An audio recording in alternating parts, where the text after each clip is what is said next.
as pessoas, sejam muito bem-vindas ao nosso podcast Ecos da Inclusão. Eu sou a Carla, eu vou começar a minha áudio descrevendo. Eu sou uma mulher branca, de cabelo loiro, na altura do ombro, um cabelo liso. Estou usando uma maquiagem leve, um batom vermelho. Eu não sabia muito bem que roupa eu colocava hoje para vir entrevistar a nossa convidada. Então, eu tô com um terninho preto. Hoje eu tô mais social, porque eu achei que merecia. Mas tô com um terninho preto, com uma blusa azul, com um top preto por baixo, de calça jeans. Aqui no fundo tem o nosso estúdio e o nosso logo do Ecos da Inclusão. Bom, falando na nossa convidada, eu tô aqui hoje com Ana Tomazelli. E é um prazer receber a Ana com a gente. Eu vou usar minha cola para a gente poder falar quem é a Ana Tomazelli, mas ela vai se apresentar muito melhor, com certeza, do que eu. Mas Ana Tomazelli, ela é psicanalista, ela é mentora de carreiras, ela tem aí mais de 20 anos de experiência em recursos humanos, liderou aí grandes reestruturações de RH dentro e fora do país. Você viu, gente? Eu precisava do terninho hoje. A Ana passou por diversas startups, além de empresas tradicionais, e aí eu vou deixar ela contar aqui mais sobre isso. Ela é fundadora do IPFEM, Instituto de Pesquisas e Estudos do Feminino e das Existências Múltiplas, uma ONG de educação em saúde mental para mulheres no mercado de trabalho. E a Ana também é mestranda em Ciências da Religião pela PUC São Paulo e membro do grupo de pesquisa Relapso da USP. E a gente não para por aí, né? Tem pós-graduação em recursos humanos, negócios, enfim, gente, essa mulher é um sucesso, é um espetáculo. E eu vou deixar ela já contar mais pra gente. Mas antes, eu quero lembrar vocês aqui um pouco sobre o nosso podcast. Por que a gente está aqui ecoando diversidade em todos os lugares e espaços, querendo ou não nos receber, a gente vai estar aí. E o que eu quero lembrar vocês? A gente não faz nada sozinho, gente. Então, eu quero muito agradecer as pessoas que apoiam a gente. Eu tenho aqui, realizando junto com a Conecta Diversidade, que é a minha consultoria, eu tenho uma co-realização com o Hub Rocket, que nos apoia tanto em divulgação como na realização e faz com que esses momentos e que a gente possa ecoar a diversidade para todos os lugares seja possível. A gente tem a Inclui Arte com a Bruna Prado, maravilhosa, nossa intérprete de Libras que está aqui hoje, fazendo com que esse conteúdo seja acessível para mais pessoas. E além de todo mundo, a gente tem a Solvoe, que é uma marca de cosméticos veganos que apoia não só o Ecos da Inclusão, apoia o nosso projeto de impacto social Iniciativa Kids. Toda a venda da Solvoe usando o cupom Iniciativa Kids tem frete grátis e parte do lucro é revertido para o nosso projeto que atende aí hoje mais de 100 famílias com filhos com e sem deficiência. Então, aproveite, vai lá na Solvoe. E falando em Solvoe, tem presente para nossa convidada, é claro. Ah, não. Temos presente para a Ana. Ah, não. A gente abre tipo aniversário, A assim? gente abre na hora? tipo aniversário. Mata todo mundo de inveja. Peraí. Que a gente é maneira, Aqui. a gente é maneira, mas às vezes a gente, né, gosta de fazer um charme. Nossa, Nossa, que cheiro bom, que delicadeza. Ai, é muito Vamos tirar cheiroso. aqui pra gente mostrar. Direção de arte. É muito cheiroso. Eu Vegano, brinco que esse loiro original, hidratado é Solvoe. Nossa, gente. Produto vegano, natural, é incrível. Olha o condicionador. Depois você conta pra gente, Eu Ana. conto super, porque eu sou a louca do cabelo. Você sabe que a única coisa estética que eu tenho psicose é cabelo. É o cabelo? Né? É. Então, Posso contar porque sofri bullying no início da adolescência. E nunca tive problema com a minha altura, com o meu corpo. Muito graças à minha mãe. Nossa, uma máscara de tratamento. Mas o meu cabelo, essa coisa da pressão estética feminina, meu cabelo é um lance, assim. Então, tô muito feliz. Amei. Obrigada, Solvoe. Vou conhecer. Certamente virarei cliente. Eba! Bom, então podemos começar o nosso papo aqui com a Ana. Ana, vou pedir para você fazer um raio-x aí seu. Conta pra gente quem é a Ana Tomazelli. Quanto tempo a gente tem? 3 horas, Edu? 3 horas? Vou começar sempre reclamando, né? Porque se a FIAP me dá 17 minutos, eu reclamo. Se aqui a gente tem 1 hora, eu reclamo. A Anhanguera, que me deu um MBA de 1 ano, eu reclamo também. porque eu acho que a gente tem tanto a dizer, tanto a discutir, tanta conversa para puxar, mas eu vou começar me descrevendo também. É um hábito que a gente tem que ter e a gente só desenvolve hábito quando a gente pratica. Perfeito. Então, eu sou a Ana Tomazelli, eu sou uma mulher cisgênero, com passabilidade branca, então a minha pele é bem clara. Eu tenho os cabelos curtos, assim, bem debaixo da orelha. Tô com um óculos meio vermelho apoiado em cima da cabeça, que nem uma professora mesmo, né? Que é como eu costumo aparecer. Um colar bem simples, que faz conjunto com os brincos, numa estrelinha de pedrinha. Uma maquiagem também bem leve, com um batom um pouco mais avermelhado. Um anel de estrelas, as unhas pintadas de vermelho. E uma camisa social bem Faria Lima. Eu sou sempre a Faria Limer do rolê, então você fez, Taininha. Eu falei, é ótimo, alguém para me fazer companhia, porque eu sou sempre a Faria Limer do rolê. E atrás de mim tem o fundo do estúdio, bem liso, com o monitor também com o nosso logo. Ecos da Inclusão. A psicanalista já ficou muito feliz, né? Porque lembra egos. Então, queria em algum momento talvez poder falar sobre isso. Você pediu um raio-x, né? Bora. Eu perguntei quanto tempo. Eu costumo me apresentar assim. Eu sou Ana Tomazelli, uma jornalista, executiva internacional de recursos humanos por 25 anos, que virou psicanalista, fundadora de ONG, pesquisadora em ciência da religião. Eu pesquiso matrimônio e infidelidade conjugal em lares cristãos. E aí todo mundo faz uma cara esquisitíssima, porque nada combina com coisa nenhuma, né? Quando eu faço essa descrição. E aí, às vezes, eu sinto que eu sou aquela foto da internet, sorveteria, cabeleireiro e material de construção, sabe? A pessoa não sabe muito bem para que serve. Acha que é meio pato, assim, anda, nada, voa e não faz nada direito. Mas, na verdade, tudo tem convergência. O meu trabalho, ele vai muito se dedicar a olhar para a saúde mental, com os marcadores principais, portanto, de gênero e raça. E aí, claro, olhar para todas as condições de relações de trabalho. Como na minha vida executiva, fui bem forjada no caos, assim, no segundo setor, nas empresas, né? Eu participei de 19 processos de fusão e aquisição de empresas. Eu acabei me especializando em implantação e reestruturação das áreas de RH, como a gente costuma conhecer. Estou para fazer 43 anos no dia desta gravação. Tenho um filho de 25, que é o Rafael, um filho de 15, façam aí vocês as contas, né? E a minha filha preferida, que é a minha nora, de 26 anos, que se ela separar do meu filho, ela com certeza fica. Né? Acho que rompendo também o estereótipo de que sogra e nora não podem se dar bem, a minha nora é uma preciosidade, é um presente na minha vida. Então, eu quero começar fazendo esse pedaço de raio-x, agradecendo por estar aqui, porque não só é uma honra, mas é uma bênção. Então, eu queria muito agradecer o convite, porque eu costumo dizer que não adianta eu querer falar se não tem ninguém que queira me ouvir. E que bom que você quer. Quem está trabalhando ali atrás da câmera, se quer ou não quer, vai ter que ouvir, mas estão dizendo que querem, né? Porque já devem ter me ouvido aí em algum lugar também. E você que está aí, que bom que você quer me ouvir. Eu espero que você não acelere esse vídeo, porque a gente tem que falar das questões cognitivas envolvidas. Mas eu peço para você prestar atenção no seu corpo. O que acontece no seu corpo quando a gente conversa o que a gente conversa? Não é sobre concordar, não é sobre consenso, não é sobre convencer, mas é sobre que tipo de compromisso a gente pode propor daqui para frente. Lá no IPFEM, eu costumo dizer que a garantia de direitos das mulheres vai passar pelo reconhecimento de deveres dos homens. Então, a gente está meio pivotando, que é uma palavra bastante de startup, não de terceiro setor, mas eu importo algumas coisas. A gente está um pouco pivotando para puxar a discussão de gênero com o masculino. Então, tem umas metas assim de falar com X mil CEOs até 2030, X mil conselheiros até 2030. E acabei, inclusive, de dar uma aula de diversidade muito interessante para 115 conselheiros de uma grande escola do Brasil, que eu preciso te contar como foi. Não sei se aqui ou se fora daqui, mas com certeza é uma experiência para a gente compartilhar. Vai falar sobre isso, Ana. A gente tem que falar sobre isso. Ana, quando a gente fala de equidade de gênero no mercado de trabalho, eu vejo que você está navegando em muitos lugares para falar sobre esse assunto. Sim. Como que você vê isso? Porque a equidade de gênero, ela atravessa muitos lugares. E eu tenho cada vez mais pensado sobre a questão da interseccionalidade. Uhum. Porque a gente, como sociedade, a gente tem um primeiro impacto de colocar as pessoas em caixinhas. E a gente rotula as pessoas o tempo inteiro. Uhum.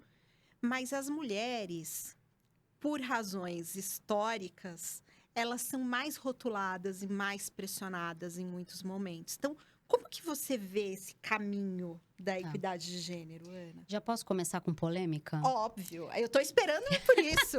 Eu só vim por isso. A gente botou uma roupa para isso, querida. Razões históricas e religiosas, né? A gente precisa entender um pouco que tem algumas raízes que a gente precisa ter a coragem de tocar, não no lugar teológico, a partir da profissão da fé, né? De a minha fé é melhor do que a sua ou qualquer outra coisa, se é certo ou se é errado, nada disso. Mas o entendimento das religiões, principalmente as abrâmicas, né, monoteístas, dogmáticas, fundadoras da cultura do Ocidente. Então, islamismo, judaísmo, cristianismo, que depois bifurca nos protestantes históricos e aí dá origem a todo o campo evangélico na interseccionalidade da colonização. Então, nos Estados Unidos, protestantes que colonizam de povoamento, na América Latina, majoritariamente católicos que colonizam de exploração. Então, isso é um dado histórico, né? E aí, na minha dissertação, que eu vou discutir, então, muito rapidamente, só para dar um contexto para as pessoas entenderem que eu não estou falando, né, de orelhada, eu vou discutir, então, a infidelidade conjugal em lares cristãos a partir dessa noção ou dessa pergunta de pesquisa, que quando a gente faz pesquisa tem uma pergunta, né? E aí a gente desenha as hipóteses. Qual é o papel, portanto, da religião, notadamente da igreja no campo evangélico, que eu encontrei algumas transversalidades. Qual é o papel dessa religião na decisão dessa mulher em manter ou dissolver o casamento? E como é que ela refaz o cotidiano depois disso? Tanto mantendo quanto dissolvendo, certo? Então, assim, já vou enganchar aqui um autoconvite para voltar num outro episódio, quando a dissertação estiver pronta. Voltaremos. Que já tenho achados bem interessantes. Mas o que eu quero dizer hoje é o seguinte: eu precisava muito discutir o que eu tenho chamado de eixo original de opressão, para falar de equidade de gênero. O que é isso? O que eu estou chamando de eixo original de opressão é o mito do pecado original, baseado no mito de Adão e Eva. Então, o primeiro homem e a primeira mulher, né, segundo o cristianismo, que são ali expulsos do Éden por culpa de quem? Da Eva. Da Eva. Da Eva, que nem existia quando Adão recebeu a proibição da árvore. Porque a proibição acontece em Gênesis mais no comecinho, né? E Eva aparece um pouco depois. E quando acontece tudo, da serpente falar com ela, e ela ir ali comer o fruto e oferecer para Adão, que vamos lembrar que era outro adulto, podia ter dito não, né? No sentido da responsabilidade, da autorresponsabilidade, ele vai e come. Só que quando Deus fala, quando eles se dizem nus, e Deus então pergunta, mas como que vocês sabem que estão nu? Essa é a versão carioca, né? Como que vocês sabem que vocês estão nu? Vocês comeram do fruto proibido? Ah, foi ela. Foi Eva que me deu. E aí eles são expulsos do paraíso e um dos castigos, né, os 3 grandes castigos previstos em Gênesis para Eva são as dores do parto, é que o teu desejo te impelirá somente ao seu marido e que ele a dominará. Trazendo a reboque uma noção de obediência. E aí depois em Coríntios vai ter que ela não é dona desse corpo, que é o marido que é. Depois mais pra frente vai ter que esse marido é a cabeça da casa. Mas aí eu acabei começando a estudar as bíblias de gênero dentro do campo evangélico. Porque Bíblia é Bíblia. Não existe Bíblia para homem devocional. É Bíblia. Só que tem uma categoria de bíblias de gênero que ensinam às mulheres sobre como viver alguns ensinamentos muito específicos que, quando a gente decanta, formam uma história. E aí eu me tornei biblista. Olha que coisa interessante. E aí eu vou nos congressos hoje em dia, é muito curioso, né? Porque todas aquelas discussões de documentos, história... E tô eu lá falando de Bíblia de gênero a partir da análise do discurso multimodal, ou seja, como é que a gente transforma uma linguagem bíblica, técnica, em uma linguagem de controle. Então tem todo um caminho para a gente entender. E temos dados, né? Temos dados. Trabalhamos com dados. Trabalhamos com dados. Se a gente está estudando a Bíblia, a gente está falando sobre dados. Isso. E quando eu falo dessa edição, Carla, eu estou falando com muito respeito. A minha formação é católica. Fiz tudo que você pode. Casei na igreja. Imagina, eu parecia a noivinha do bolo, com 1,5 m, né? Eu tenho 1,5 m, gente. Eu parecia a noivinha do bolo, tão bonitinha. Minhas fotos são ótimas com o meu primeiro marido. Então, com muito respeito, né? Com muita reverência, inclusive, nesse entendimento cultural, sem o lugar do julgamento. Então, o que a gente começa a entender? Que quando a gente decanta isso, a gente deixa de lado, por exemplo, o fato de que também, em um versículo, diz que o homem deveria se dedicar a essa mulher, servir a esta mulher como Jesus Cristo serviu a igreja. Então, as partes em que o homem tem ali uma reciprocidade, né? Uma questão também de respeito e etc. Inclusive, quando a gente fala de infidelidade conjugal, tem um mandamento, né? Não adulterarás. E tem um outro que é não cobiçarás a mulher do próximo. Só que esse homem, ele vai sendo perdoado, ele vai sendo isentado, ele é um menino, ainda está aprendendo, errei, fui moleque, né? Quando a gente olha as circunstâncias um pouco mais contemporâneas. E essa mulher sempre com essa... Aí a gente vai entender que tem um atributo de responsabilidade bíblica que vai pendurar nesta mulher uma série... E aí a gente está falando mais especificamente da mulher branca, tá? Depois eu vou fazer uma distinção entre os feminismos. A gente vai entender que essa mulher, então, ela cresce com esses atributos de ser, bom, ou essas demandas de ser um pouco mais calada, um pouco mais passiva, sábia, edificadora do lar, assim, colocar o desejo dos outros à frente. A gente tem o grande arquétipo do Novo Testamento, que vai ser Maria, que é uma mulher que dá luz a um filho sem uma relação sexual. Então, onde está o desejo dessa mulher? Qual é a decisão sobre o corpo dela? E sou devota de Nossa Senhora, tá? Antes que já venha um cancelamento. Ah, ganhou um cancelamento. Não, sou devota de Nossa Senhora, tá tudo certo. Mas esses entendimentos arquetípicos me levaram a entender que todo mundo quer ser Maria, ninguém quer ser Madalena. E se a gente olhar para o Velho Testamento, todo mundo quer ser Ruth, ninguém quer ser Jezabel. Quando, na verdade, existem todas dentro da gente. Então, aonde eu vejo? Eu vejo nos ambientes, portanto, particularizados, onde certas violências, elas são normalizadas e vistas como individuais, a tal do em briga de marido e mulher ninguém mete a colher, quando, na verdade, quando a gente pega esse evento como um evento crítico, que é uma categoria de uma antropóloga indiana, a gente vai entender que esse evento crítico, ele é um sintoma social. Afinal de contas, quem não conhece uma história de infidelidade conjugal num relacionamento hétero entre um homem e uma mulher cis? E aí, eu gosto muito de ser sua amiga, assim, e de estar me aproximando mais, porque as minhas interseccionalidades, né, decididas para estudar e para falar, elas não contemplam, por exemplo, as questões físicas, cognitivas e etc. Eu discuto muito esse eixo original da opressão, porque para mim muita coisa nasce daí. E aí eu faço algumas digressões com racialidade, etc., mas não avanço, porque ficaria um campo muito imenso de pesquisa, e eu entendo que a minha contribuição é nesse pedacinho alfabetizador para que a gente possa tecer outros entendimentos. Então, isso avança, vou resumir, porque a gente não tem 3 horas, infelizmente, quero deixar uma reclamação aqui novamente. Eu vou resumir a história, porque, na verdade, quando a gente atravessa, então, construção da igreja ali entre séculos I e III, etc., o casamento, especificamente, vai vir só para o século IX, por condições de alianças políticas, econômicas e etc.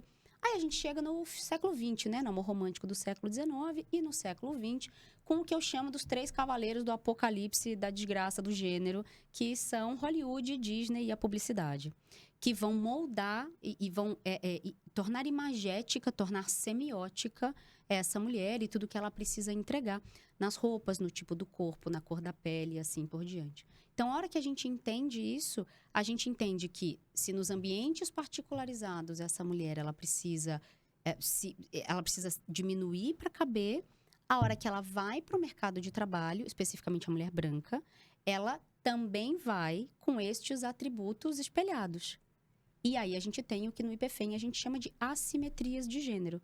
Ambientes assimétricos, ou seja, desequilibrados. Espera-se, principalmente em RH, que eu sou, né, RH. A mocinha do RH que viralizou na internet, é assim que o pessoal tá me apresentando ultimamente. Espera-se que essa mulher, ela seja cordata, ela seja acolhedora, principalmente se ela se forma em profissões do cuidado. E aí, a gente precisaria falar de economia do cuidado. Todo mundo já entendeu, não vem ao caso agora. Então, né, porque senão 12 horas. Daí, o que a gente entende é que no mercado de trabalho, a gente, né, como mulher, vai também carregando essa expectativa e, em muitos casos, a gente também abraça esse lugar porque fomos ensinadas que isso faz a gente ser amada.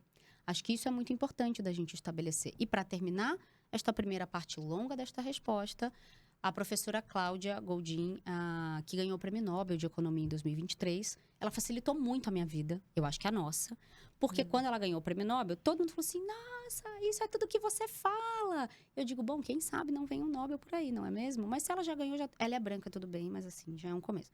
O que ela vai dizer, Carla? Que só vai existir equidade de gênero no mercado de trabalho quando houver paridade de gênero em casa. Olha que interessante. Qual é o grande obstáculo da paridade de gênero em casa? A religião. Porque a noção de construção social é que essa mulher, então, portanto, ela é a dona desse lar, ela é a responsável não só por esses filhos, pelo trabalho doméstico, mas por esse marido. Se esse marido não é bom o suficiente, é porque ela não está orando o suficiente, é porque a fé dela não está sustentada o suficiente e, portanto, ela é que precisa operar essa melhora neste homem. Então, este entendimento levado para o mercado de trabalho torna a gente muito também insegura. Acho que nos últimos anos demos grandes passos. Acho que do ponto de vista de política, né, e de recuperar o controle dos nossos corpos, sim, e do nosso desejo, avançamos. Mas eu realmente tenho a sensação, vai parecer um pouco pessimista, tá, gente? Aqui na primeira metade a gente sempre deprime todo mundo. É assim que funciona comigo. Eu deprimo todo mundo. Depois a gente sobe. E depois a gente sobe uma ladeira ótima. Então fica com a gente até o final. Eu tenho a sensação de que tudo que a gente podia fazer sozinha, a gente já fez. Não é mais possível fazer sem os homens. Então, os homens, concordando com a gente ou não, eles precisam vir para essa conversa para a gente tentar acertar que compromissos a gente vai estabelecer daqui por diante. A gente precisa de uma conversa coletiva, né, Ana? Não adianta mais. Acho que a gente já vem lutando. Exato. Agora a gente precisa trazer todo mundo para jogo. A gente tem 2,8 anos a mais de educação. A gente trabalha 23 horas por semana, o dobro desse homem em trabalho doméstico. A mulher negra trabalha 2 horas e meia a mais do que a mulher branca, inclusive. Então, tudo a nosso desfavor, inclusive a nossa... Bom, eu não sei quantos anos você tem, eu passei dos 40, né? Eu passei dos 40 também. Ó, então a gente fica assim só, passamos dos 40. Passamos dos 40. Até porque a juventude é uma questão aqui, né, de pressão estética. Agora a gente cuida o quê? De pais idosos, né? Então a gente tem os pais idosos, os filhos, às vezes os netos, as plantas, os pets, as pessoas doentes da família de uma maneira geral. Uma tia, um tio que porventura ali não tiveram filhos. E se nós somos as irmãs mulheres em geral, isso vem pra gente. Então, como é que a gente dá conta de uma carreira? Com tanta coisa ocupando o nosso tempo. Então, como boa pesquisadora, eu vou entregar mais perguntas do que respostas. Ana, uma ótima contribuição. Eu gosto muito já escutei você falar sobre isso em alguns momentos e me traz sempre 1000 reflexões. E uma das reflexões que eu tenho tido, Ana, eu também tenho estudado muito, mas dentro do universo de pessoas com deficiência. E esse é um estudo que eu sempre esbarro na religião. E a primeira vez que eu te ouvi falando disso, eu fiz assim, gente, eu preciso me aproximar dessa mulher. Porque faz muito sentido o que ela está falando. Porque quando você vai entender a história da pessoa com deficiência, desde a antiguidade, a religião sempre foi a que apontou o dedo. A que disse que era um castigo de Deus. Não serve. Que não serve. Que a culpa era da mãe. Que a culpa era da mulher. E quando a gente vai olhando até os dias de hoje, ainda um dos grandes mitos que existem é falar que eu fui mãe aos 39. Tá. Que você ser mãe após os 40, nessa faixa etária, você tem mais chance de ter uma criança com deficiência. E aí, de quem é a culpa? Porque tem isso, né? A culpa de ter vindo uma criança com deficiência é dessa mãe. É dessa mulher que foi ser mãe mais tarde. Quando, na verdade, conversando com médicos e olhando, não tem nenhum estudo que diz que realmente é isso. E você vê eu conheço vários casos de mulheres com menos de 30 anos que têm filhos com deficiência. Então, uma coisa não tem a ver com a outra. São os mitos que vão sendo criados. E eu tenho refletido muito sobre isso. Sempre nas minhas palestras, eu faço um exercício com as pessoas que eu peço para as pessoas fecharem o olho e imaginarem que é uma questão de religião mesmo, Ana. Que é o seguinte, quando as pessoas me olham, falam assim, nossa, é a mãe guerreira. Ai, gente, guerreira é a Xena, eu tô cansada. Exato. Ai, pelo Mas amor a gente de escuta Deus. isso sempre. E o chakra desalinha na hora. Mas a gente escuta isso Amor de sempre. A Deus. mãe guerreira, que tá aí, que tem projeto social, que mudou de carreira, que faz isso, que faz aquilo. Você é uma guerreira, Deus te escolheu para esse lugar. E o que eu costumo fazer nas minhas palestras e em algumas conversas, até de acolhimento que a gente faz, eu falo assim, ó, fecha o olho. Ao invés de você me enxergar aqui, pensa naquela mãe que tá na periferia, que tá mandando o filho para a escola hoje, ela tem 5 filhos em casa, E ela tá torcendo para que hoje tenha merenda na escola. Porque essa vai ser a forma dela se alimentar, dos filhos se alimentarem. Ela tá mandando o filho para a escola. E aí você fala que Deus foi lá e diz assim, ó. Você, te escolhi, você é a premiada para receber um presente de Deus. Então, o quanto que a gente mistura religião no dia a dia. E isso me incomoda muito, Ana. E eu falo, eu sou super religiosa, eu sempre falo, gente, eu sou super religiosa. Eu rezo todas as noites com a Manu. Agradeço pelo dia, agradeço pela saúde, peço proteção, rezo pelo meu anjo da guarda, do dela, dos amigos. O santo anjo do Senhor, meu zeloso guardador. Ai, que tudo, eu amo. Não, gente, e aí faço, assim, rezo para todos, falo dos anjos da guarda das outras pessoas. Sempre faço isso. Então, não é sobre este lugar da religião, mas o quanto que... E aí não é só na religião católica, mas são em várias religiões, que a gente vê esse movimento e é sempre voltado para a mulher, né, Ana? Então, quando a gente se conheceu, eu me identifiquei muito com esse ponto da religião. Porque a gente precisa estudar e a gente precisa olhar para isso, porque isso explica muita coisa. E eu sempre digo que para a gente falar, por exemplo, de pessoas com deficiência, a gente tem que entender a história. Total. Quando a gente entende a história, a gente entende muita coisa. Eu vi uma matéria outro dia que falava muito do que você está falando. Foi uma matéria acho que foi na Trip ou na TP, acho que foi na TPM, que saiu esses dias falando que é um mito que a mulher, ela é a mãe amável. Você viu isso? Que cuida, que isso é construído. Total. O quanto que isso foi construído pela sociedade. Total. Eu nem sabia, né, que você tinha se conectado comigo pela religião, assim. Tô sabendo agora. Muito interessante. Foi isso que me conectou com você. Pois é. Eu quero fazer alguns comentários para costurar um negócio, mas como psicanalista, eu trabalho com associação livre, né? E aí você falou a coisa da idade, né, de não ser comprovado e tal, e me veio assim... Ainda que um óvulo velho, porque o lance é esse, né? O óvulo velho. Isso. Ainda que o óvulo velho seja o responsável ou traga mais probabilidades de uma deficiência. É culpa minha que o óvulo envelhece? Assim, e aí, porque eu olho para os assuntos, Carla, a gente vai começar a conviver um pouco mais. Eu espero, né? Porque assim, se ela não quiser, ela já era. Já vai ter que conviver comigo. Eu que lute. Enfim, você que lute que vai ter que conviver comigo. Eu gosto de olhar as coisas por uma ótica assim. Primeiro eu pergunto se isso é um assunto, né? Porque estamos discutindo orientação sexual, de não sei o que, Peraí. Isso é um assunto? Porque dar direito para a população LGBT não significa que eu vou tirar o seu direito, que é hétero. Não, agora você não pode casar, não. Porque agora esse direito é desse grupo aqui. Então, não é sobre supressão de direitos, é sobre ampliação de direitos. Então, para mim, não é um assunto. Com quem você dorme, para mim, simplesmente não é um assunto. Então, eu não vou discutir. O seu corpo, para mim, ele não é um assunto. Então, eu não vou falar sobre ele, eu não vou comentar sobre ele, eu não vou perguntar sobre ele. Sim. Entende? Sim. Então, e a outra coisa, e outro exercício que eu gosto de fazer é de olhar para determinadas afirmações, né? O status quo, ou certezas. Eu tenho muito medo de gente que tem muita certeza, né? E gente que estuda pouco também. Eu tenho muito medo de gente que estuda pouco. Não discuto com gente que estuda pouco, né? Você quer me falar o que você acha, o que você sente? Eu vou ouvir, tá tudo certo. Mas de discutir mesmo assim é com quem estuda decentemente, né? Tenho falado isso, o pessoal tem que ficar meio bravo, mas começa a estudar para vir falar comigo. Então, é isso. A gente precisa estudar, né? É isso. E aí, eu gosto também de fazer esse tipo de desafio de lógica, que é, tá bom, vamos assumir então que o óvulo velho, já que eu nasço já com ele, e se parar para pensar, o meu óvulo, né, ele já estava na minha avó. Porque a minha mãe estava na minha avó, foi feita na minha avó. E se a minha mãe já tinha os óvulos que deram origem a mim, os meus óvulos já estavam lá na minha avó. Então, assim, é uma maluquice, né? A gente pensar desse jeito. Tá bom, é o óvulo velho responsável. Legal. É culpa minha que ele envelhece? Sim.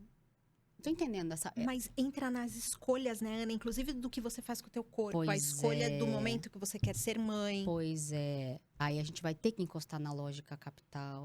Eu achei que eu não ia falar do capitalismo hoje, mas não é possível. Não dá. Ana, a gente acaba esbarrando nesse assunto. Pois é. Porque é assim, olha, que interessante, né? Quando a gente fala... Primeiro que a gente... Essa palavra culpa... É engraçado isso, porque é uma palavra que eu não uso em nenhuma abordagem minha. Porque a noção de culpa, e eu falo isso lá na dissertação, ela vem de Eva. De quem é a culpa da gente ter sido expulso do paraíso? Começou tudo lá. E aí vem um outro arquétipo de mulher, Maria, para redimir essa mulher que é culpada, né? Então, eu acho que essa foi a primeira imagem, assim, quando você começou a falar do óvulo e tal. E eu fiquei pensando, mas ainda que o óvulo envelheça, que culpa que eu tenho nisso, gente? Eu fui feita desse jeito, eu vou fazer o quê? Entendeu? Ah, não envelhece aí não, pessoal. Entende? Eu vou passar um creme, sei lá, alguma coisa pra não envelhecer. Tem creme de útero? Tem.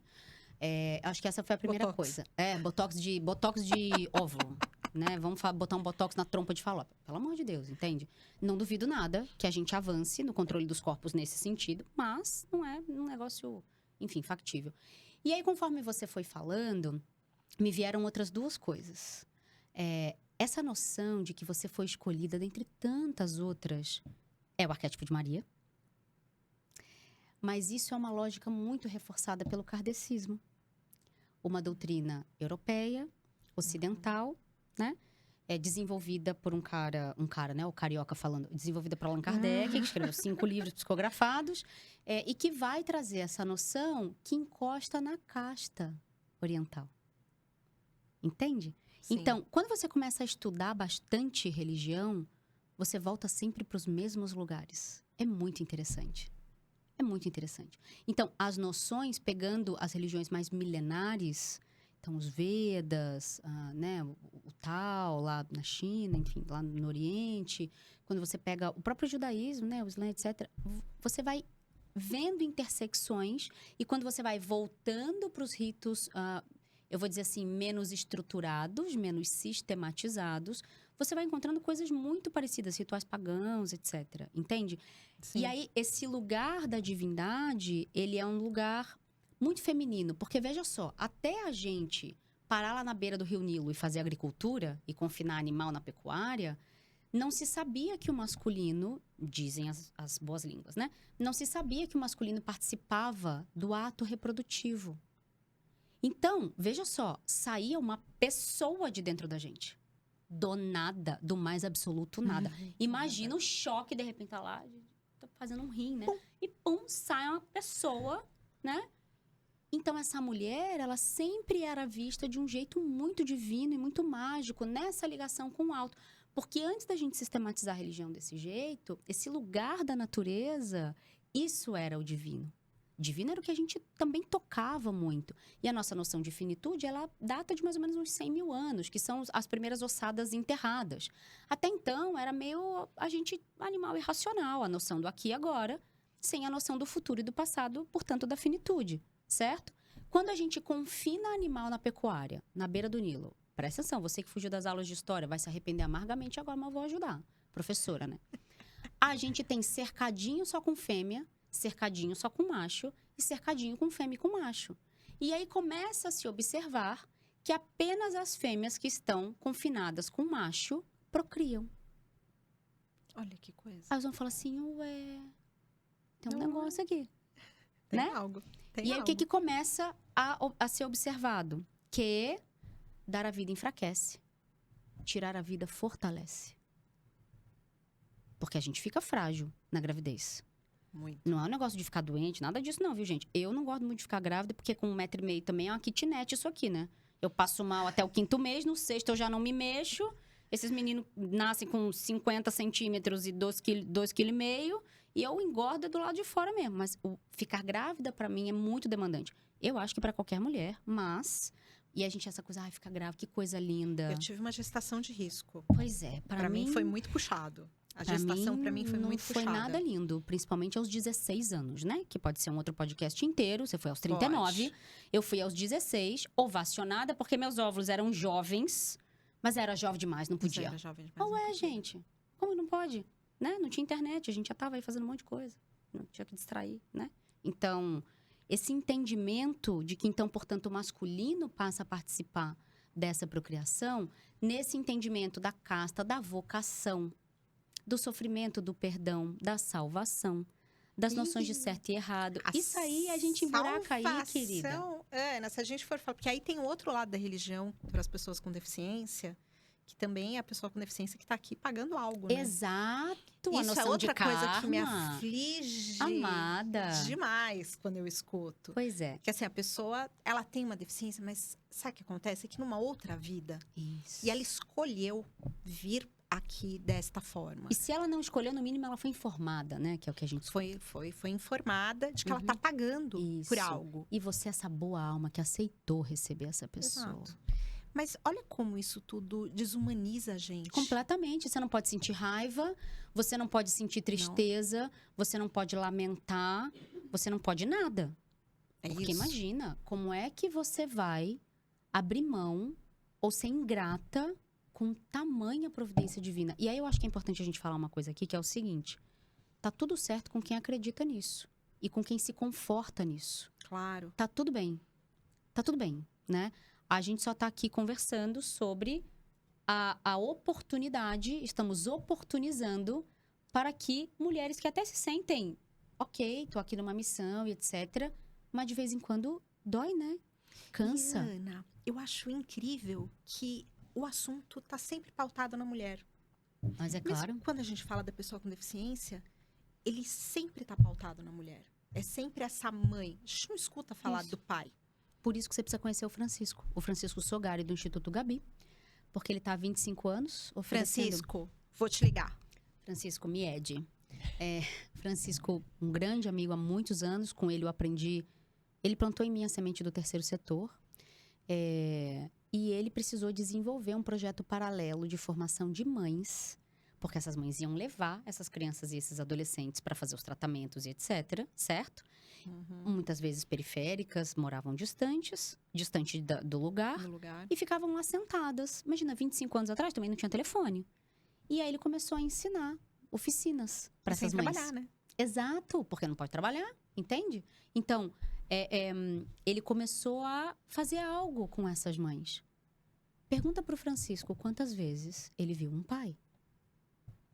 Eu vou deixar ele vir aqui responder. Vamos convidar o Francisco para vir aqui?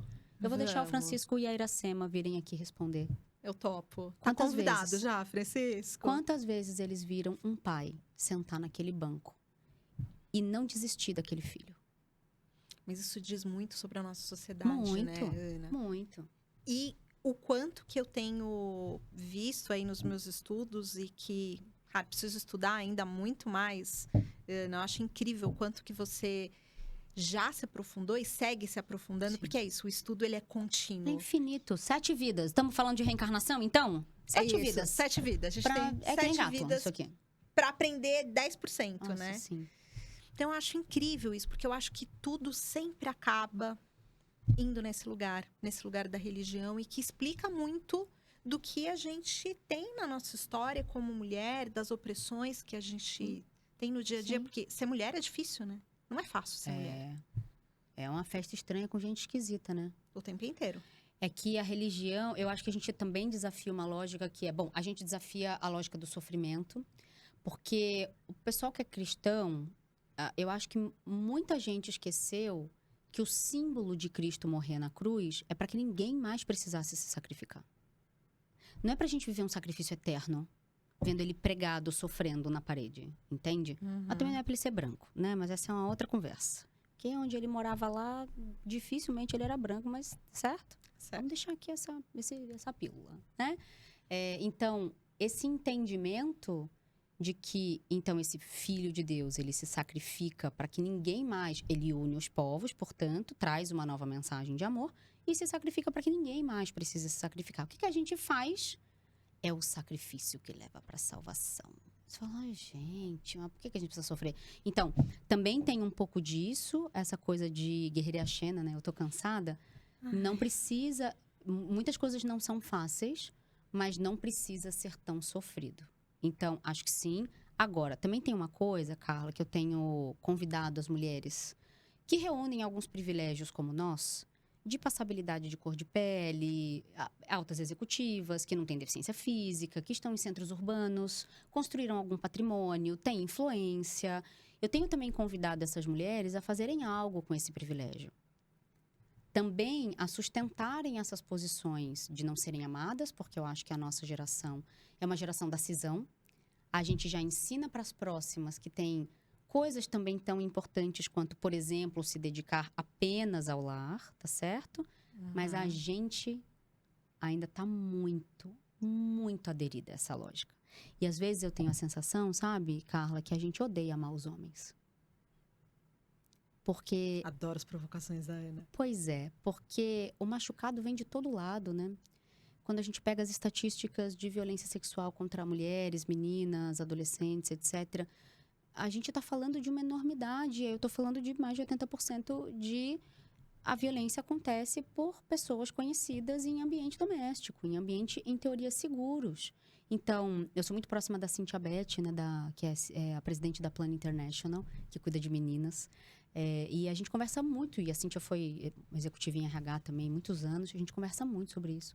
O quanto as estatísticas, a gente adulta aprendeu a se defender, só que, como a violência é um monopólio do masculino, então guerras, meio ambiente, suicídios, encarcerados, assassinatos e etc. Às vezes eu escuto assim, e pra guerra ninguém quer, né? Eu falo, amado, se a gente decidisse, nem guerra tinha.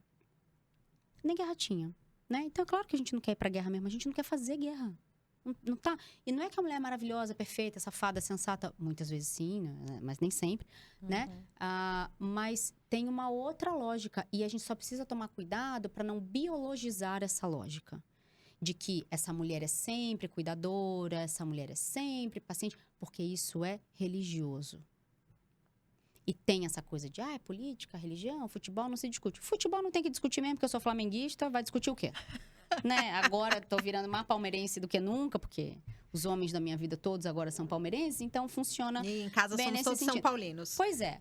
Agora, política e religião, a gente deveria estar conversando sobre o conceito, a formação cultural, o terceiro setor. Antes de gravar, você falou, né? Então vamos... Eu vou entrar aí nesse rolê, né? E eu falei, beleza, eu venho do futuro para te dizer que é possível. O terceiro setor nasce na religião. Então, tudo que você trouxer para a mesa, se a gente futucar um pouquinho, olhar um pouquinho para trás, vai encostar em algum lugar. Então, não dá para a gente não falar. Mas, de novo, tem o jeito certo de falar. Que não é o jeito, a minha é melhor e a sua é pior.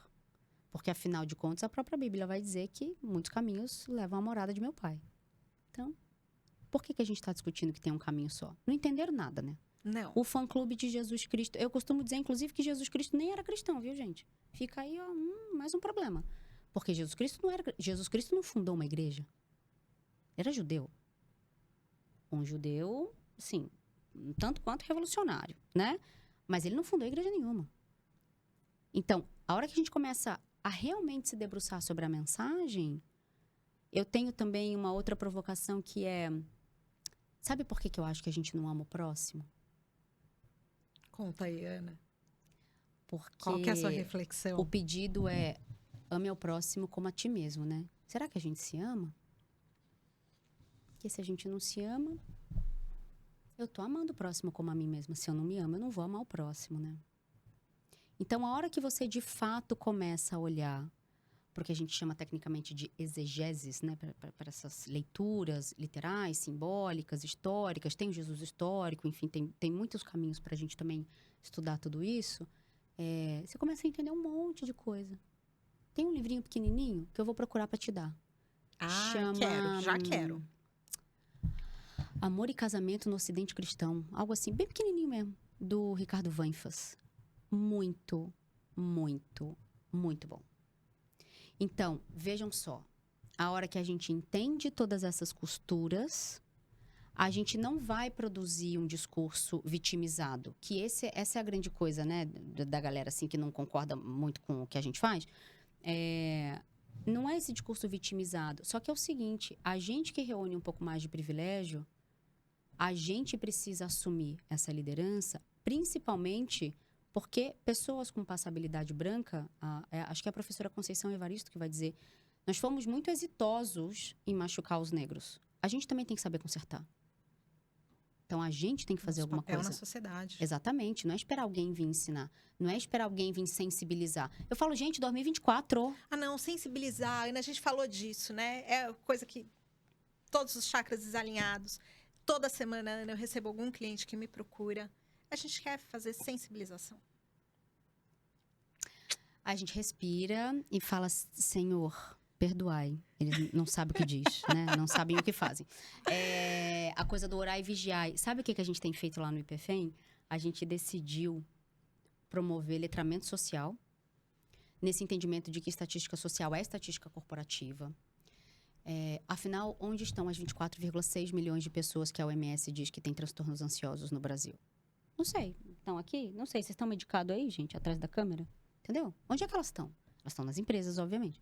Então, a gente promove letramento social para que a gente desenvolva posturas cidadãs para discutir postura ética diante do mundo, porque se você quiser fazer fofoca no seu grupo de WhatsApp sem o chefe, ou na hora do almoço, ou no banheiro, eu, como RH, não tenho o que fazer. Eu não tenho o que fazer, Carla.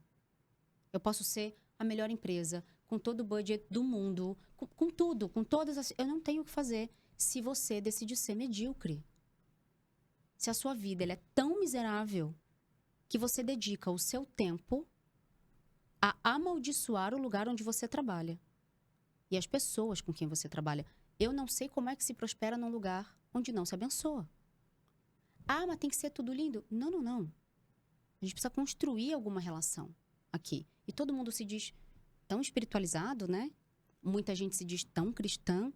E aí a gente, então, ajuda a desenvolver as posturas cidadãs para que a gente possa estabelecer o que a gente tem chamado de pactos coletivos, os combinados entre as equipes, que vão durar ali por X tempo e a gente repactua um tempo depois. Mas eu tenho provocado muito a reflexão de, enquanto você se autodesenvolve, que a pessoa fala assim, autodesenvolvimento, adoro, né?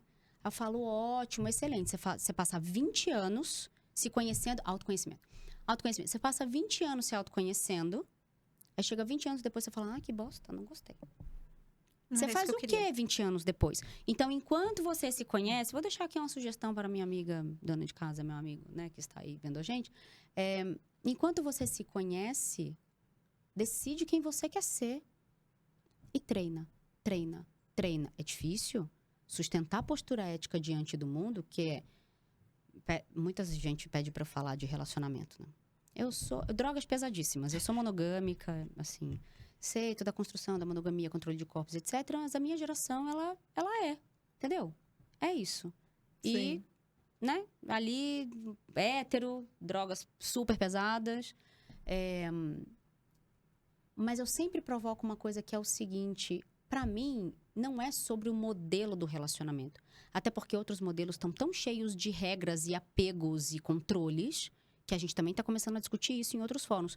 O meu grande lance é assim, se você mente para 1, você vai mentir para 5.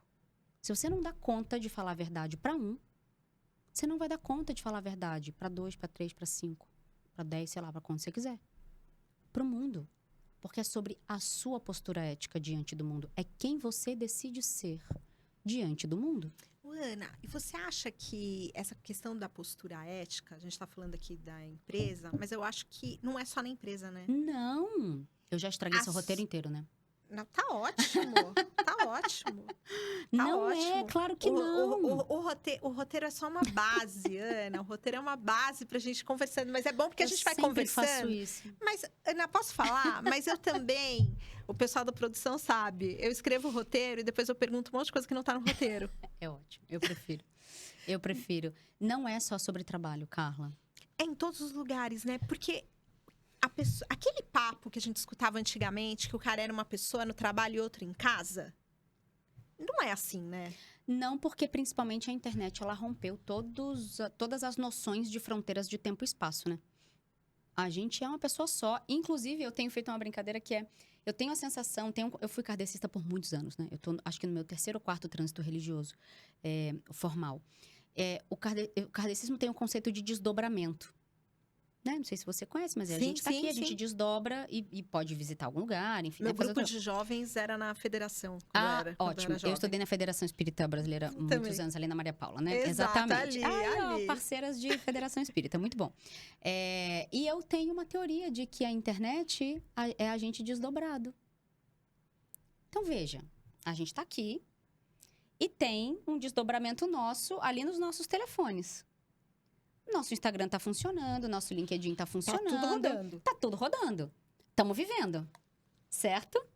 Pode ser que a gente termine essa gravação, abra a nossa vida no nosso lar. No nosso lar. Abra o nosso lar, Adorei. né? Porque às vezes é o nosso lar, às vezes é o purgatório, enfim, vai depender aí do que você merece. E o que você faz também. Aí você vai olhar lá e vai falar, nossa, às vezes aconteceram coisas que você tem que correr ali pra resolver. Ontem mesmo aconteceu um episódio que eu tive que mediar um problema enquanto eu tava num evento. Então, veja, a gente vive algumas vidas. A depender também de quantas redes sociais você tem. Ou de quantos espaços Nossa, eu vivo você vários, está. gente. Vários desdobramentos. Acabamos aqui de ter uma epifania, né? Vários Me desdobramentos. deu até uma ansiedade. Ai, meu Deus do céu, não. Vamos fechar essa gaveta. Mas é esse entendimento de que não tem mais fronteira. E também tem uma coisa que me dá um ranço. Muita coisa me dá ranço, né? Uma coisa que me dá um ranço que, assim, duas coisas. Ai, no fundo é uma boa pessoa, eu vejo potencial nela. Não, gente. Se não tem ação, não tem bondade. Não. A sua empatia vazia não me serve de nada. Sem ação... Ai, empatia é outra coisa que desequilibra meus chakras. Ranço. Mas a outra coisa também que me irrita muito é assim... Ai, é uma ótima pessoa em casa, mas no trabalho... Não existe isso. Não gente. existe isso. Não existe. Né? Não existe. Então, eu tenho mais medo da pessoa que opera a bondade seletiva. E como diretora de RH, eu já fui muito, digamos assim, convidada carinhosamente a ajudar, a orientar gestores, até hoje, né? Que com pares ou com crachás mais altos são excelentes. Ou com cliente. Com equipe. São excelentes. Com a equipe, com a portaria, com a limpeza, com a cozinha, com a lógica escravagista. Porque eu tenho muita dúvida se tem gente que quer, de fato, abolir a escravatura dentro de si ou se quer ser senhor de engenho, né? Porque tem gente brigando para ser senhor de engenho. Cada vez mais. Então, essa lógica escravagista... Eu não posso estourar o tempo porque eu quero falar da Política Nacional do Cuidado. A síndrome do micropoder. Isso. E com as microagressões. Então, eu prefiro pegar um profissional que trata todo mundo mal. Sabe assim? Aquela pessoa... mano, trata todo mundo mal. Que daí a gente conserta, né? Tem a oportunidade Do que o de seletivo. discutir do que o seletivo. Porque o seletivo, ele me mostra que ele tem a ferramenta dentro dele e que ele escolhe, não deliberadamente, mas intencionalmente, onde ele vai aplicar a bondade dele. Aí mexe com o meu alien de São Cristóvão, né? Porque eu nasci em São Cristóvão, no Rio de Janeiro. Eu tenho esse verniz paulistano, assim, ótimo, da Faria Lima, excelente. Mas eu tenho um alien, né? De São Cristóvão, assim, que eu domo ele há 20 anos. A pessoa fala, nossa, você é calma. Eu falo, não, eu sou treinada para ser calma. É outra coisa. Você treina. É treino. E levou muito tempo para eu não engolir aquilo que me envenena. Aí Certo? vem das suas histórias de burnout, né, Ana? Aí é outro podcast também, Pô, né? É uma série. A gente pode fazer uma série de 17 podcasts? Podemos, Produção Pode. aprovou, Excelente, gente. tá aprovado, tá pago. Então, se tiver alguém pra assistir, a gente faz. Trazer uma plateia também, em algum momento? Vamos fazer um evento? Vamos. Juntar diversidade com tudo? Eu tenho muito pra aprender com você. É que hoje eu tô falando pra caramba. Mas agora eu também tenho um podcast que eu só entrevisto homens, né? Um spoiler aí que a gente vai lançar. Eu só entrevisto homens, branco, cis, hétero. Em topos de cadeia. Só vou contar isso por enquanto. Vou abrir exceções e já quero te convidar, assim. Vamos gravar um episódio pra você poder falar, né? Porque eu não deixo ninguém falar. Tipo, eu sou tipo a Tati Bernardes, que não deixa ninguém falar. Mas lá no meu podcast você vai poder falar. Então, mais. Porque eu também acho que eu tenho muito a aprender, porque recebo muitos casos de pessoas com deficiência. E aí, bom, eu quero falar uma coisa, vai. Não, mas aí eu acho que a gente pode aprender juntas, Ana. Uhum. Não tenho dúvida. E eu acredito muito nesse caminho. Porque o conhecimento, ele só é bom quando ele é compartilhado. Total. E quando a gente compartilha conhecimento, a gente consegue aprofundar esse Total. conhecimento. A gente consegue entender mais. Total. E pensar quais são os caminhos aí que a isso. gente pode seguir. Ó, antes do seu próximo, tem uma pergunta aqui. Que não pode deixar de ser feita. Do meu roteiro. Ó, deixa eu falar que uma coisa quero pro fazer. jovem. Conhecimento é tipo gremlin. Você joga água, sai um monte. Se você não sabe o que é, viu? Tem uma jovem aqui de 18 anos. Dá uma jogada no Google, gremlin. Pronto, resolvido. A gente multiplica Nem gremlin. Não pra fazer o mal, né? Mas Ó, incomoda também. Eu quero saber quando que o TEDx de Campinas, quando que vai estar disponibilizado? Pode ser que quando a gente exibir esse episódio já esteja disponibilizado, porque eu assisti ao vivo. Vou chorar. Mas ele não tá mais no ar. Eu tô esperando eles colocarem no ar de volta. Eu acho que ele tá inteiro, ele não tá ainda os pedacinhos. Não, ele estava inteiro.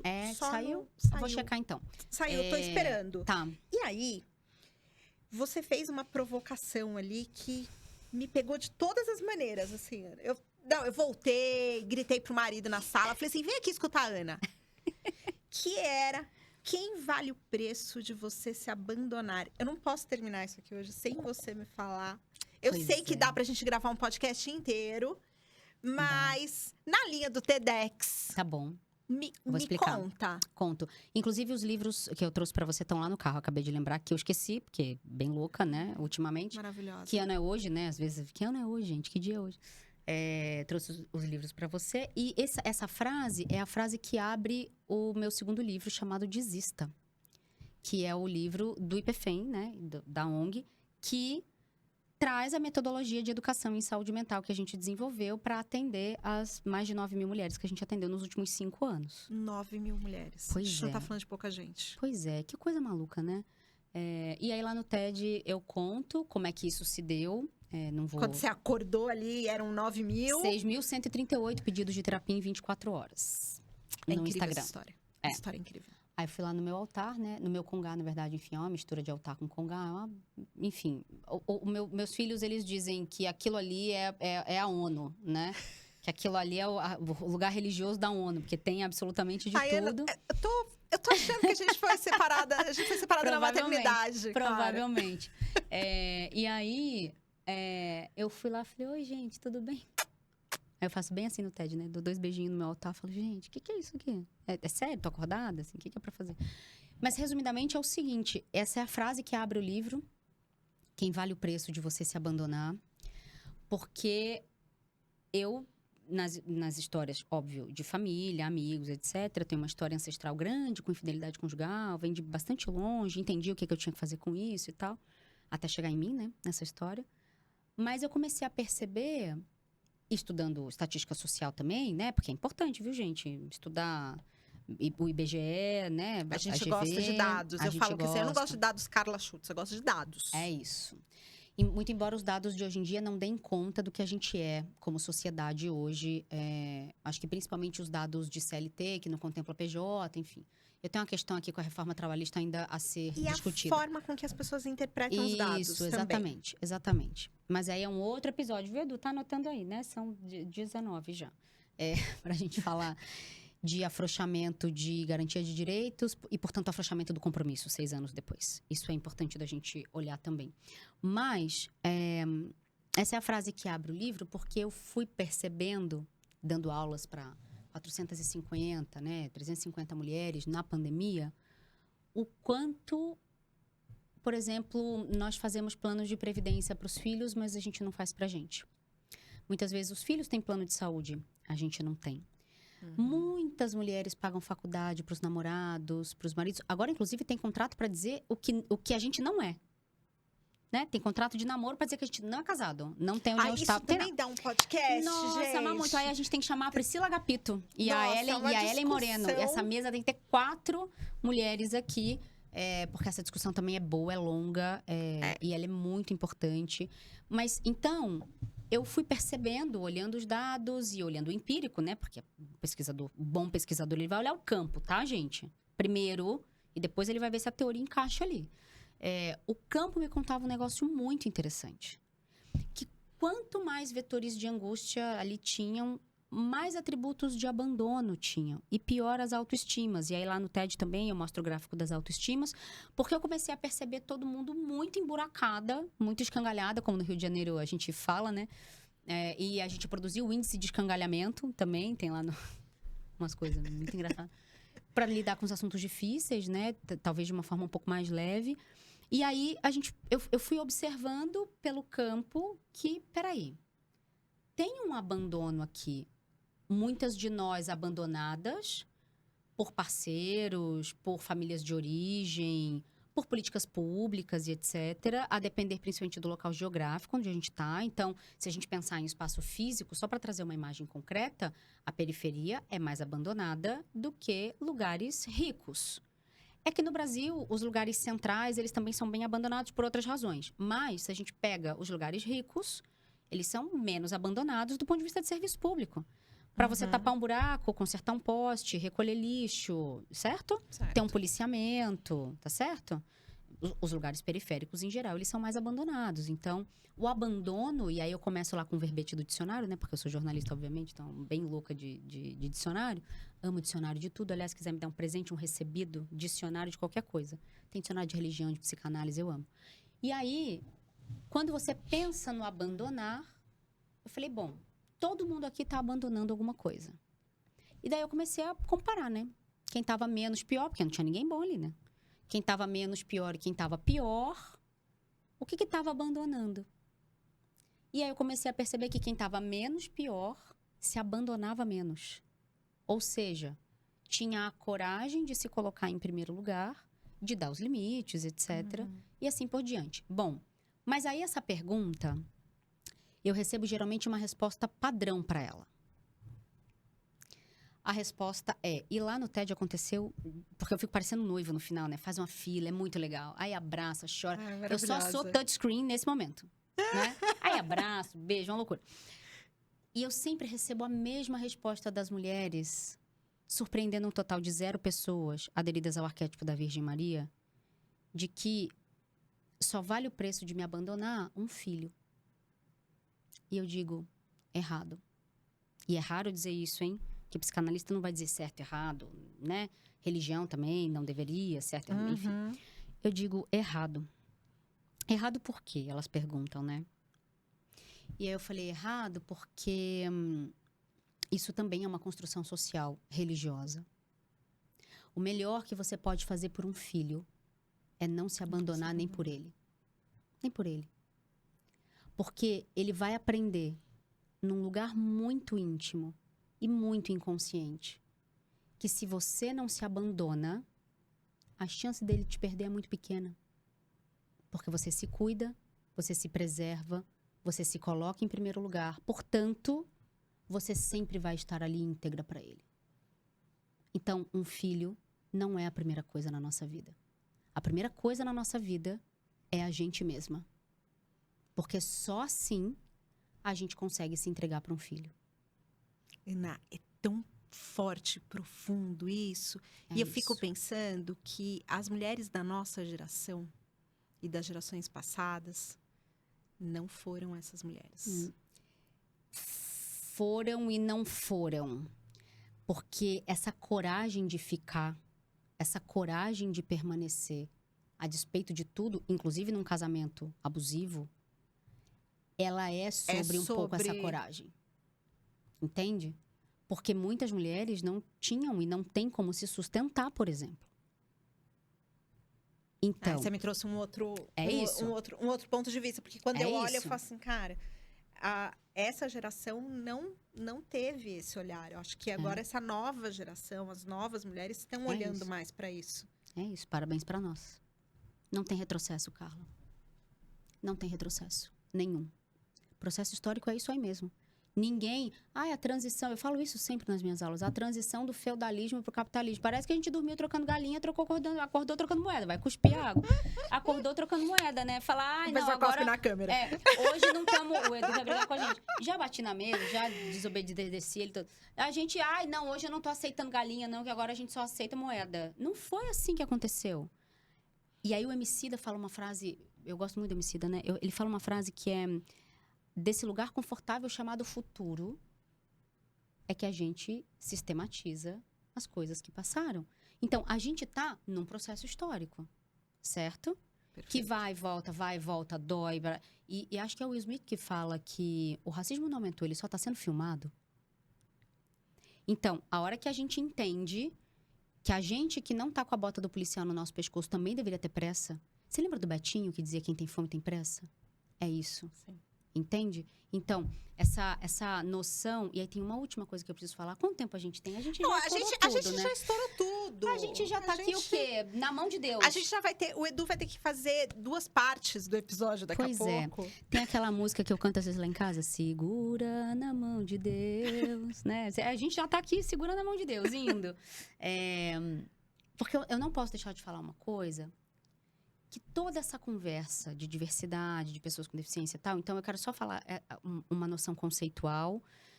da minha perspectiva, obviamente, que é o que eu tenho para contribuir, porque de resto tá tudo a um Google de distância, né?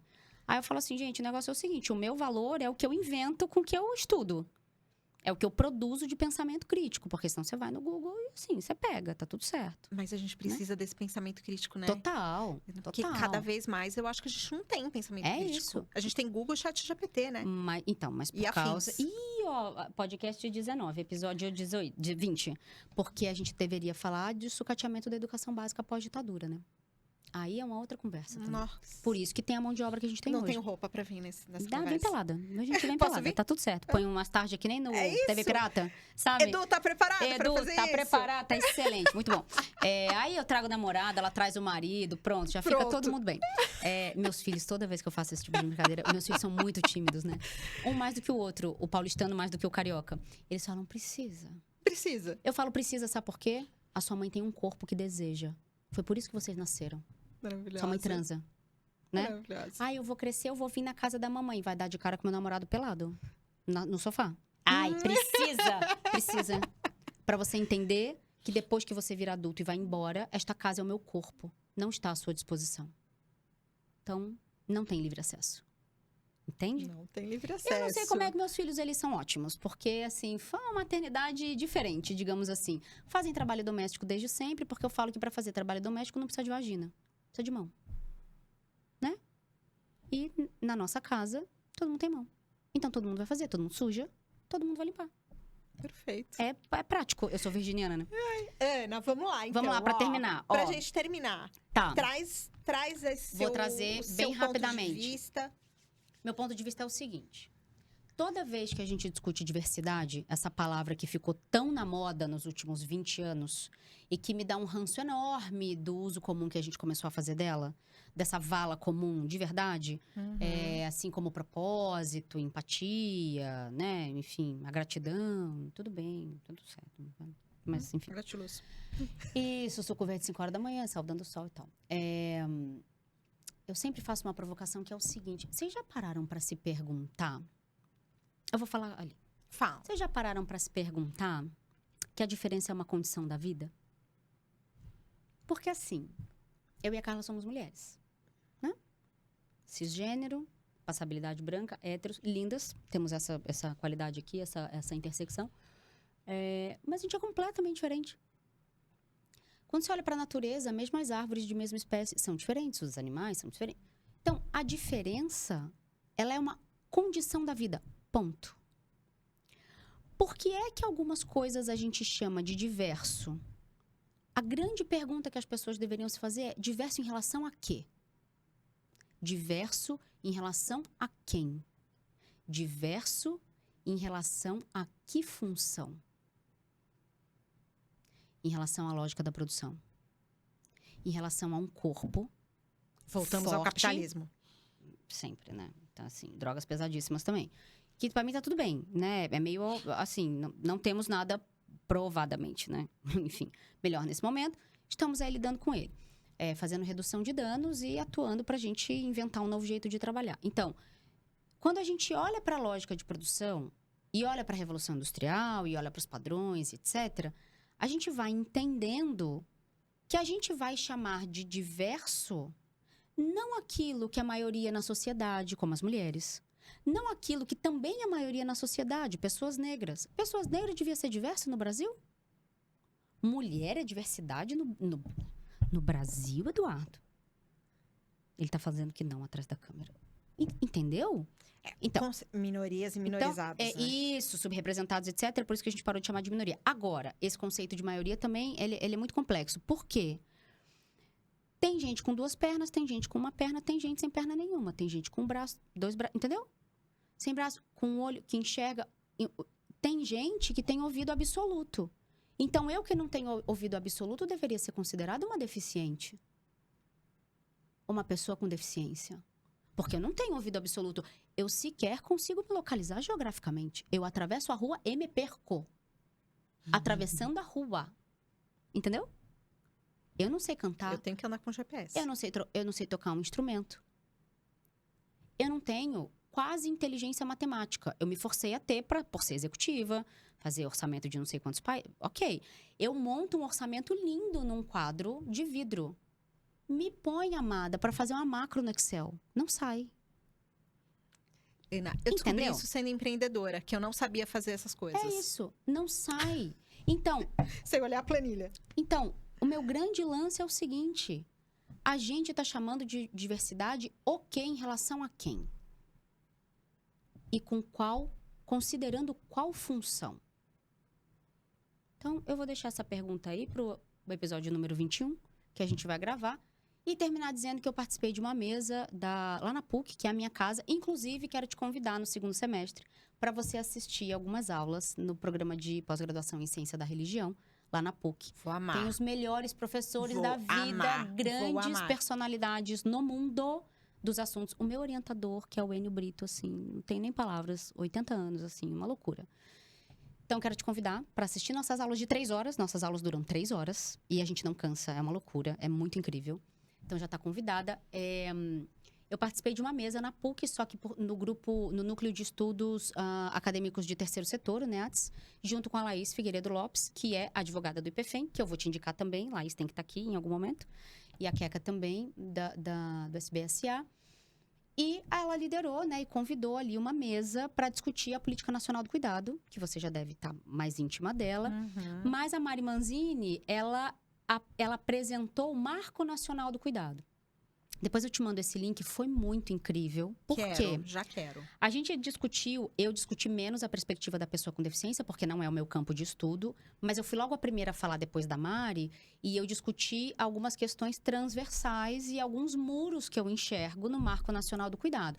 Primeiro é trazer esse homem branco, cis, dito hétero, para a mesa do cuidado. Segundo é a própria religião. Terceiro é a grande lógica escravagista em 2 frentes. Primeiro, a nossa noção de que existem pessoas que merecem ser cuidadas e pessoas que não merecem ser cuidadas. É só pegar o número de violência obstétrica de mulheres negras nas redes privada e pública desse país. E segundo, a lógica de quem tem que servir e cuidar. Porque vai sobrar para a mulher negra, mais uma vez, se a gente não se articular para que isso seja evitado. Então, essa coisa do não, é melhor cuidar da pessoa com deficiência em casa.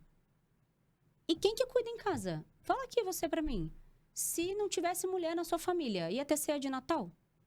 Se as mulheres não organizarem a ceia, as crianças, os presentes, o tio que veste de Papai Noel. Entende? Vai ter Natal? Ah, mas na minha casa sou eu que faço. Sempre tem um homem pra falar isso, né? Tudo bem, gente, que ótimo. Faça você um grupo de apoio para outros homens fazerem o Natal. Monta você uma ONG. Para os homens organizarem o Natal. E deixa a gente descansar. Teve um 8 de março que ficou emblemático. Porque uma grande rede de fast food colocou em homenagem ao Dia Internacional da Mulher, você só vai ser atendido por mulheres hoje. No Dia Internacional da Mulher, Eduardo, puseram só mulher para trabalhar. Isso não é o rabo abanando o cachorro, não. Total. Não deixa a gente descansar um minuto. O que você quer de Dia das Mães? Eu quero dormir. Eu quero não ter filho perto. Quero um spa. Você vê que tá no inconsciente coletivo da mãe cansada? Um spa. Então, eu queria falar essas 2 coisas. Eu não podia deixar de sair daqui sem falar essas 2 coisas, porque a gente se pergunta pouco. Eu também quero te dar um livro chamado A Pergunta Mais Bonita, porque eu queria terminar provocando por que é que a gente não faz mais perguntas sobre aquilo que parece uma certeza. E por que é que, se a gente tem tantos grupos de sofrimento anônimos, os narcóticos anônimos, os alcoólicos anônimos, as mulheres que amam demais anônimas, os cleptomaníacos anônimos, etc. E você vai lá, tá todo mundo se vendo, todo mundo sofrendo, se olhando. Se todo mundo sofre, por que a gente é anônimo? Então, a hora que a gente começasse a fazer esse tipo de pergunta, talvez a gente diga, olha, E para mim, a pergunta das perguntas é: por que não? Por que não? Ana, para a gente encerrar, a gente sempre pede que os nossos convidados deixem uma mensagem, que é a mensagem que você gostaria que ecoasse na sociedade. O que você, lembrando que nós somos o Ecos da Inclusão, então eu queria que você contasse para a gente o que é que você acredita que a gente precisa ecoar. O Sartre vai dizer que o inferno são os outros e o Lacan vai dizer que nós somos o outro do outro. Então, o inferno é quem, né? Eu acho que o que precisa ecoar é a gente falar mais sobre reconhecimento de deveres, para que a gente tenha garantia de direitos. Então, pouca gente reconhece o seu dever como cidadão, cidadã desse país.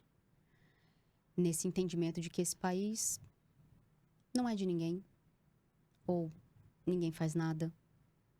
Mas eu acredito muito que a hora que a gente começa a reconhecer os nossos deveres, mesmo que ninguém em volta faça, mas quando a gente começa a conviver com quem reconhece os seus deveres, a gente aplica a lógica do centésimo macaco. Em algum momento, essa consciência muda.